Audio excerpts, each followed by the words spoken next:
presented by DNS Entertainment.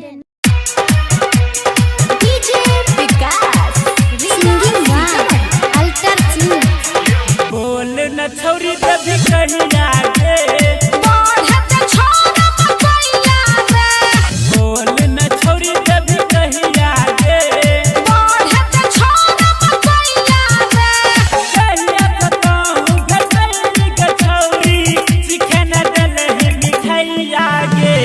बोल न छोरी कभी कहिया गे, बढ़त छोरा मकैया रे, बोल न छोरी कभी कहिया गे, बढ़त छोरा मकैया रे। Present by Neeraj Divansh Prajapati Recording Studio, Chandpur. DJ Vikas Singing by Alter Singh.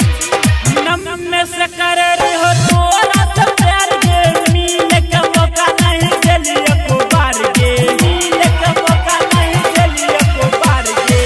ऐसन बात नहीं छै रे छोरा, हम त खोजे छिया बढ़िया सुतार रे, तोरा से करे रे हो प्यार गे, रखे न सबर के समैया रे, तोरा से करे रे हो प्यार गे, रखे न सबर के समैया रे, बोल न छोरी कभी कहिया गे, बढ़त छोरा मकैया रे, बोल न चुम्मा कभी कहिया गे, बढ़त छोरा मकैया रे। Present by Neeraj Divansh Prajapati Recording Studio, Chandpur. DJ Vikas Singing by Alter Singh. तोरा ले हम कीन करल और राइटर सोनू कचरी के न जहिए, राइटर सोनू कचरी के न जहिए।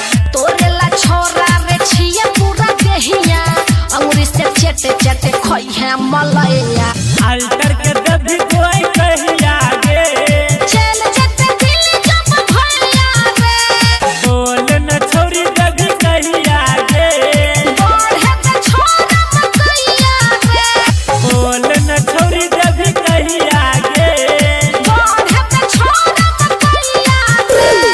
ए छोरा का हाला करै छी। Presented by DNS Entertainment.